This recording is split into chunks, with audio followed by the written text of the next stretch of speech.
എനിക്കൊന്നും മിന്നുമ്മ ഇവിടുന്ന് മേളിൽ നിന്ന് ഇതെല്ലാം കാണുന്നുണ്ട്. ഓ, ഉറപ്പായിട്ടും. അതെ അതെ അതെ. അപ്പോൾ നമ്മൾ വീണ്ടും മലയാള സിനിമയുടെ വെള്ളിത്തിരയെ തുടക്കം കുറിച്ചു. അതെ. ഒരു വലിയൊരു അനുഗ്രഹമുണ്ട് ആദ്യത്തെ സിനിമയിൽ. അതായത് അമ്മയ്ക്കൊപ്പം അഭിനയിച്ച അല്ലെങ്കിൽ അമ്മ അഭിനയിച്ചു തുടങ്ങിയ ആൾക്കാർക്കൊപ്പം തന്നെ അതെ അതെ ഇന്ദ്രൻ സാറ്, ഉർവശി മാമ, അപ്പോൾ എല്ലാവരും ഉണ്ട്. ആ ഒരു ക്രൂവിൻ്റെ വിശേഷങ്ങൾ എങ്ങനെയുണ്ട്? കാരണം അവരുടെ ഒരു സ്വീകരണം എങ്ങനെയായിരുന്നു? എനിക്ക് ആദ്യം തന്നെ ഞാൻ ജയൻ സാറിനെ കാണുമ്പോൾ തന്നെ എനിക്ക് എല്ലാം പറഞ്ഞു തന്നിരുന്നു ഇങ്ങനെയൊക്കെയാണ് കാര്യം. അപ്പം തന്നെ ഓക്കെ, ഒരു എന്താ പറയുക, ഇപ്പം നമുക്ക് വീട്ടിൽ പരിചയമുണ്ട് എല്ലാവർക്കും. ഇപ്പോൾ ജയൻ സാറിൻ്റെയൊക്കെ നമ്മൾ ടി വിയിൽ കണ്ട് എന്താ പറയുക, നല്ലൊരു പരിചയമുണ്ട്. അപ്പോൾ നേരിട്ട് കാണുമ്പോൾ നമുക്ക് ഭയങ്കര ഒരു എക്സൈറ്റ്മെൻ്റ് ആയിരുന്നു. ഓക്കെ, അപ്പോൾ കണ്ടു, കാര്യങ്ങളൊക്കെ സംസാരിച്ചു. പിന്നെ ജയൻ സാർ പറഞ്ഞു ഐ മീൻ ക്യാരക്ടേഴ്സ് ഇവരൊക്കെയാണെന്ന് പറഞ്ഞപ്പം ഇപ്പോൾ ഇന്ദ്രൻ സംഘടന ആയാലും നമുക്ക് പരിചയമുണ്ട്, പിന്നെ പൊടിയമ്മയായാലും ഓബ്വിയസ്ലി പരിചയമുണ്ട്.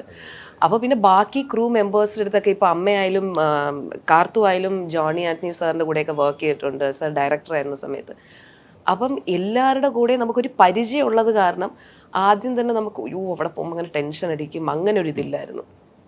എന്നിട്ട് കംഫർട്ടബിൾ ആയിരുന്നു, പോയി അവരെ മീറ്റ് ചെയ്തു. അപ്പം എന്താ പറയുക, ഭയങ്കര ഒരു അറ്റ് ഈസ് ആയിരുന്നു ആ ഫുൾ സിറ്റുവേഷൻ തന്നെ. പക്ഷെ അവരും എങ്ങനെയാണ് പറയുന്നത്, ഒരു ന്യൂ കമ്മറായിട്ട് തന്നെ എന്നെ വെൽക്കം ചെയ്തു. എന്തെങ്കിലും തെറ്റുണ്ടെങ്കിൽ അവർ തിരുത്തി തരും. ഇപ്പോൾ എനിക്ക് ക്യാമറ ഫേസ് ചെയ്യാൻ അറിയില്ല, അല്ലെങ്കിൽ ക്യാമറ എവിടെയാണ്, എനിക്ക് അങ്ങനെ ഒരു ഇതുണ്ടെങ്കിൽ പോലും അവർ പറഞ്ഞു തരുമ്പോൾ ഇങ്ങനെ ചെയ്താൽ മതി, ഇതിന് ഈ ഒരു റിയാക്ഷൻ വേണ്ട, ഈ ഒരു റിയാക്ഷൻ മതി എന്ന് പറഞ്ഞാൽ ഭയങ്കര സപ്പോർട്ടീവായിരുന്നു. ആ ഒരു സ്നേഹം കിട്ടുന്നുണ്ട്. ഓ, ഉറപ്പായിട്ടും കിട്ടുന്നുണ്ട്. എനിക്ക് അങ്ങനെയൊക്കെ അങ്ങനെ ഒരു സപ്പോർട്ട് ചെയ്യുമെന്ന് തന്നെ എനിക്ക് ഡൗട്ടായിരുന്നു, നമുക്കറിയില്ലല്ലോ. പക്ഷേ ആ സീനിയർ ആർട്ടിസ്റ്റ് ആയാൽ പോലും അവരത്രയ്ക്കും ഹമ്പിളായിട്ട് കൈൻഡായിട്ട് തന്നെ വെൽക്കം ചെയ്തു. ഓക്കെ, അപ്പം പക്ഷേ കുറച്ച് ഉത്തരവാദിത്വം കൂടുതലുണ്ട്. അപ്പോൾ ഒരു സാധാ ഒരു ന്യൂ കമർ ആണെങ്കിൽ അയാൾ എങ്ങനെ ഇപ്പോൾ തെറ്റിപ്പോയാലും പ്രേക്ഷകർ പറയും കുഴപ്പമില്ല എന്ന് പറയും. അങ്ങനെ പറയൂ, പ്രേക്ഷകർ പറയും. പക്ഷേ കുഴപ്പമില്ല, പുതിയ താരമാണ്, വളരെ നന്നായി വരുന്നു, അല്ലെങ്കിൽ പ്രതിഭ തെളിയിക്കട്ടെ എന്ന് പറയും. പക്ഷേ ശ്രീസംഖ്യ വരുന്ന 3 പ്രതിഭകളുടെ വീട്ടിൽ നിന്നാണ്. അപ്പോൾ ഉത്തരവാദിത്വം കൂടുതലാണ്, നന്നായേ പറ്റത്തുള്ളൂ. അതെ അല്ലേ, പ്രേക്ഷകർക്ക് എക്സ്പെക്ടേഷൻ. അറിയത് എന്താണെന്ന് വെച്ചാൽ എൻ്റെ അപ്പൂപ്പൻ ആക്ച്വലി ഡ്രാമ ആർട്ടിസ്റ്റാണ്, എൻ്റെ അമ്മ എന്ന് പറയുന്നത് ഡാൻസറാണ്. അപ്പോൾ അപ്പൂപ്പനും അമ്മയും രണ്ടുപേരും സിനിമയിൽ അഭിനയം. അപ്പോൾ അവരുടെ ജനറേഷനിൽ നിന്ന് നോക്കുമ്പോൾ, ഐ മീൻ ഈ ജനറേഷൻ ആകുമ്പോൾ ഇപ്പോൾ 3rd ജനറേഷനാണ്. അങ്ങനെ പ്രതീക്ഷ എല്ലാവർക്കും എക്സ്പെക്റ്റേഷൻ ഉണ്ടോ എന്ന് ചോദിച്ചാൽ ഉണ്ട്. അത് ഓഡിയൻസ് വേണം തീരുമാനിക്കാൻ.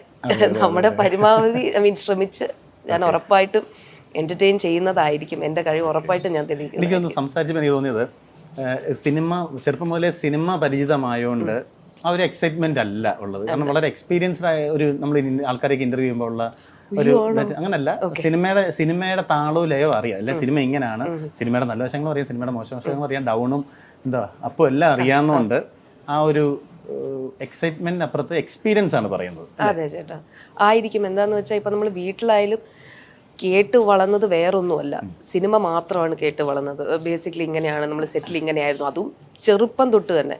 അപ്പോൾ ഞങ്ങൾ അമ്മ എവിടെയാണ് എന്ന് ചോദിച്ചു കഴിഞ്ഞാൽ തന്നെ ആ ഷൂട്ടിങ്ങിലാണ്. അപ്പോൾ നമുക്ക് ആ ഒരു നമുക്കറിയാം അവർ വർക്കിൽ ബിസിയാണ്, ഇപ്പം അവരെ കാണണമെന്ന് ചില സമയത്തൊക്കെ കാണണമെന്ന് തോന്നി കാണാൻ പറ്റില്ല. സോ ആ ഒരു ഇതിലുള്ളത് കാരണം നമുക്കറിയാം സിനിമയിൽ എന്തൊക്കെയാണ് നടക്കുന്നത്. ഐ മീൻ അവർക്ക് ഉള്ളതൊക്കെ പോസിറ്റീവ് എക്സ്പീരിയൻസസ് തന്നെയായിരുന്നു. അപ്പോൾ അത് കാരണം ഞങ്ങൾക്ക് പറഞ്ഞു തന്നിട്ടുള്ളതും പോസിറ്റീവായിട്ടുള്ള കാര്യങ്ങൾ തന്നെ, അല്ലാതെ നമുക്ക് സിനിമ എന്ന് പറയുന്ന പേടിക്കുന്ന ഒരു പ്ലാറ്റ്ഫോം അല്ല. അല്ലാതെ അവിടെ പോയി കഴിഞ്ഞ് ഇല്ലില്ല അങ്ങനെ നല്ലതായി വരില്ല, അങ്ങനെ ഒന്നും പറഞ്ഞു തന്നിട്ടില്ല. അത് കാരണം അവിടുത്തെ ഉള്ള കളിതമാശകളും ഒക്കെ വീട്ടിൽ ഈ സെറ്റിൽ ഷൂട്ടിങ് കഴിഞ്ഞ് വരുന്ന കാര്യങ്ങളൊക്കെ, ഈ സെറ്റിലുള്ള സംഭവങ്ങളൊക്കെ പറഞ്ഞ് ഞങ്ങൾ കുറേ കാര്യങ്ങൾ പറഞ്ഞ് ചിരിക്കാറൊക്കെ ഉണ്ട്.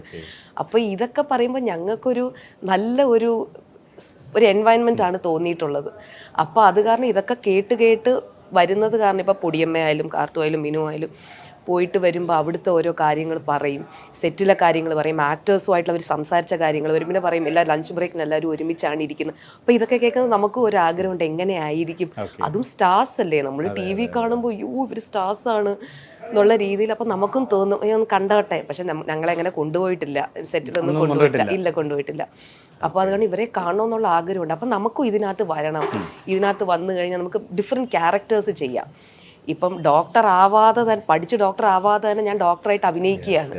സോ അത് കാരണം എനിക്ക് സിനിമയിൽ വരാനുള്ള മെയിൻ കാര്യം എനിക്ക് അതാണ് തോന്നിയത്. ഞാൻ എഞ്ചിനീയർ ആവാതെ തന്നെ എനിക്ക് എഞ്ചിനീയർ ആയിട്ട് അഭിനയിക്കാം, I can be that person. So അത് കാരണം എനിക്ക് സിനിമയാണ് ഭയങ്കര ഫാസിനേറ്റിംഗ് ആയിട്ട് തോന്നിയ ആ ഒരു ഫാക്ടറാണ്. ഉണ്ടായിരുന്നു.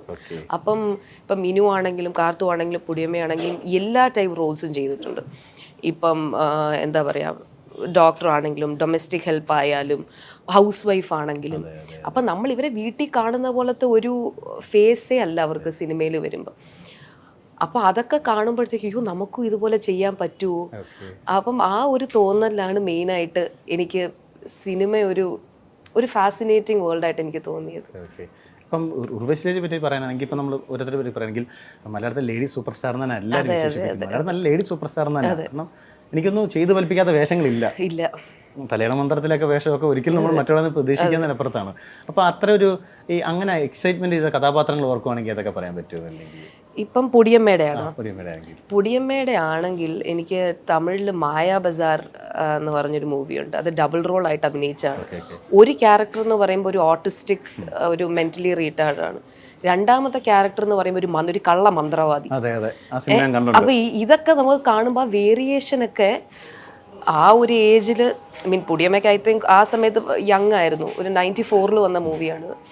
അപ്പോൾ അതൊക്കെ കാണുമ്പോൾ അതുപോലത്തെ ക്യാരക്ടർ നമുക്ക് ആ ഏജിൽ അത് ചെയ്ത് ഫലിപ്പിക്കാൻ പറ്റുമോ എന്ന് തോന്നിയിട്ടുണ്ട്. സോ അതെനിക്ക് നല്ല ഡിഫറെൻ്റ് ആയിട്ട് തോന്നിയിട്ടുണ്ട്. അപ്പോൾ ഇതുപോലത്തെ ക്യാരക്ടേഴ്സ് പിന്നെ കാക്കത്തൊള്ളായിരം, അതെ, അത് കുഞ്ഞായിട്ട് ഓവറാക്കാതെ ആ ഏജിൽ ആ കുട്ടി ആയിരുന്നെങ്കിൽ എങ്ങനെ ചെയ്യും. അപ്പോൾ അതൊക്കെ എന്ന് പറയുന്നത് ഒരു മാജിക്കാണ് ഓൺ സ്ക്രീനിൽ ചെയ്യുന്നത്. ഒരു ദൈവ അനുഗ്രഹം തന്നെയാണ്. കൽപ്പനാമരാണെങ്കിലോ? മിനുവിൻ്റെ ആണെങ്കിൽ എനിക്ക് പറയാനുള്ളത് തമിഴിലെ ക്യാരക്ടേഴ്സാണ്. ഫസ്റ്റ് മൂവി ചിന്ന വീട്, തമിഴ് ഫസ്റ്റ് മൂവി ചിന്ന, അത് മിനുവിനും യങ് ആയിരുന്നു. ആ സമയത്ത് ഒരു വൈഫായിട്ട് അഭിനയിക്കുക, അതിനകത്തൊരു ക്യാരക്ടർ എന്ന് പറയുമ്പോൾ ഒരു വണ്ണമുള്ള വൈഫ്, ഭർത്താവിന് അക്സെപ്റ്റ് ചെയ്യാൻ പറ്റാത്തൊരു വൈഫാണ്. അപ്പോൾ അതൊക്കെ എനിക്ക് കാണുമ്പം ആ ക്യാരക്ടറായിട്ട് മാറുകയാണ്. ആ ക്യാരക്ടറായിട്ട് മാറുമ്പം അതൊക്കെ ഒരു ട്രെയിനിങ് ഇല്ലാതല്ല നമ്മൾ ആക്ടിങ് സ്കൂളിൽ പോകുന്നതോ ഇതൊന്നും ഇല്ലാതെ പെട്ടെന്ന് വരുമ്പോൾ എങ്ങനെ ഇവർക്കിത് ചെയ്യാൻ പറ്റുന്നു എന്ന് തോന്നിയിട്ടുണ്ട്. എല്ലാവരും ചെറുപ്പത്തിൽ പറയുമ്പോൾ നല്ല സിനിമയായിരുന്നു. പക്ഷെ നമ്മളിപ്പം അറിവായിട്ട് അത് കാണുമ്പോഴാണ്, ആക്ടിങ്ങിൽ വരുന്നു എന്ന് പറഞ്ഞാൽ നമ്മളത് കാണുമ്പോഴാണ് അതിൻ്റെ ഒരു നമുക്ക് മനസ്സിലാവുന്നത് എന്ത് പാടാണ്. കാർത്തൂൻ്റെ എനിക്കിപ്പം ഇഷ്ടപ്പെട്ട കഥാപാത്രം എന്ന് പറയുന്നത്, കാർത്തു തമിഴിൽ വായ്ക്കൊഴുപ്പ് എന്ന് പറഞ്ഞൊരു മൂവി ചെയ്തു. അപ്പോൾ അതിനകത്ത് ഹീറോയിനായിട്ടാണ് ചെയ്തത്. അപ്പോൾ അതൊക്കെ കാണുമ്പോൾ ഞാൻ ഈ ഏജിൽ ഇരിക്കുന്ന പോലെ തോന്നും. കാർത്തു അപ്പോൾ എന്നെക്കാട്ടിൽ യങ് ആയിരുന്നു. അതെ. എനിക്ക് ബേസിക്കലി ഞാൻ വല്യമ്മയെ പോലെയാണ് കാണാൻ. അപ്പോൾ എനിക്ക് അതുപോലെ കാണും, മക്കളെ പോലെ ഇരിക്കുന്നത്. അപ്പോൾ അതിനകത്ത് ഡാൻസ് ഒക്കെ കാണുമ്പം എന്ത് എനർജറ്റിക് ആയിട്ടാണ് ചെയ്യുന്നത്. അപ്പം എനിക്ക് അപ്പോൾ തോന്നിയിട്ടുണ്ട് ട്രെയിനിങ് ഇല്ലാതെ വന്ന് ചെയ്യുമ്പം അപ്പോഴേ പ്രൊഫഷണലിസം ഉണ്ട്. അപ്പോൾ എനിക്ക് അതാണ് കാർത്തൂൻ്റെ വായ്ക്കൊഴുപ്പ് തമിഴ് മൂവി. ഇവരോട് ചോദിച്ചിട്ടുണ്ടോ അന്ന് ഇതൊക്കെ എങ്ങനെ ചെയ്ത് ഫലിപ്പിച്ചു? ഇല്ല, ഞാൻ എനിക്ക് ചോദിക്കാൻ പേടിയാ. എനിക്കെന്തോ ഞാൻ ചോദിച്ചില്ല. ചോദിച്ചു കഴിഞ്ഞാൽ വേറെ എന്തെങ്കിലും പറഞ്ഞു കഴിഞ്ഞാൽ പിന്നെ നമ്മൾ അതുപോലെയൊക്കെ ചിന്തിച്ച് ചെയ്യണമല്ലോ എന്നുള്ളൊരു പേടിയാണ്. അവിടെ ഞാൻ ചോദിച്ചിട്ടില്ല. പക്ഷെ എനിക്ക് തോന്നിയിട്ടുണ്ട് ഇവർ എങ്ങനെ ചെയ്യും. അപ്പം ഞാൻ ചോദിച്ചിട്ടുണ്ട് ഞാൻ ചെയ്യുന്നതിൽ എന്തെങ്കിലും തെറ്റുണ്ടോ. അപ്പം എനിക്ക് പറഞ്ഞു തരും ഇങ്ങനെയൊക്കെ ചെയ്താൽ മതി. എനിക്ക് പറയും. എനിക്ക് അങ്ങനെ കോൺഫിഡൻസ് ഇല്ലാത്ത സമയത്ത് ഞാൻ ചോദിക്കുകയാണെങ്കിൽ എനിക്ക് പറഞ്ഞു തരും. അല്ലാതെ ഇവർ എങ്ങനെ ചെയ്തു ഞാൻ ചോദിച്ചിട്ടില്ല. ഇപ്പം പക്ഷേ അത് കാണുമ്പോൾ ഒരു എക്സൈറ്റ്മെന്റ് ഉണ്ടല്ലേ, ഇത് നമുക്കൊരു അതിശയമാണ്. അതെ, എങ്ങനെ ചെയ്യുന്നു.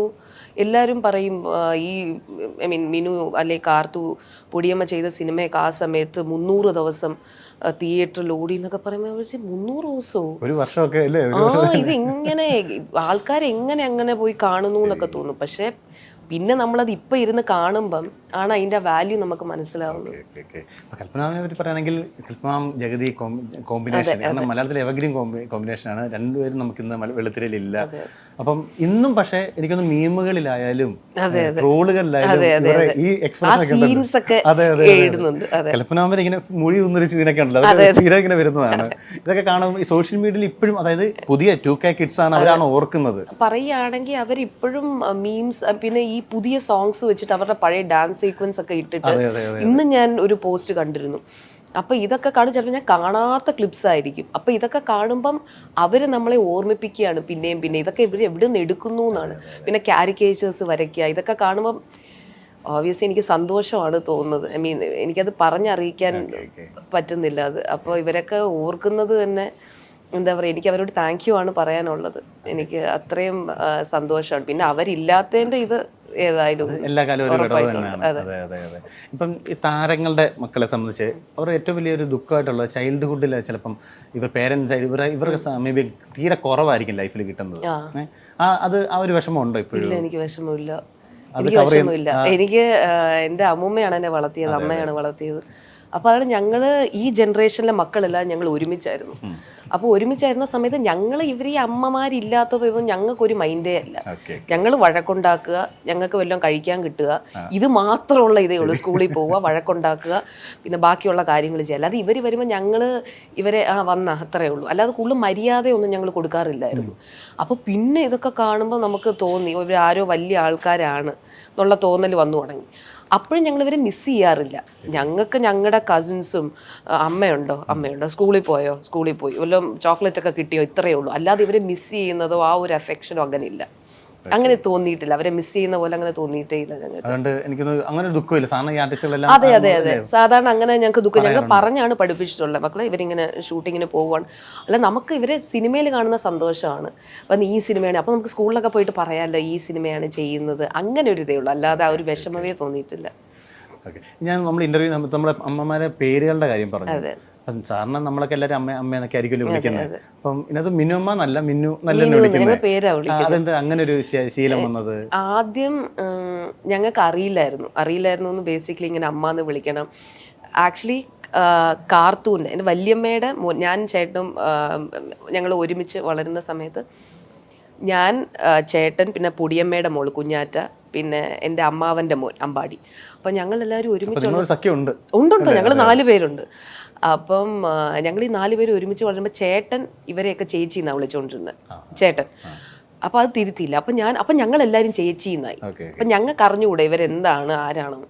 അപ്പം നമ്മൾ കാണുമ്പോൾ ചേച്ചി അത്രയേ ഉള്ളൂ, കൂടുതൽ അടുത്തൊന്നും അങ്ങനെ പോകില്ല. ഞങ്ങൾക്ക് പേടിയാ, ചിലപ്പോൾ ദേഷ്യപ്പെടും.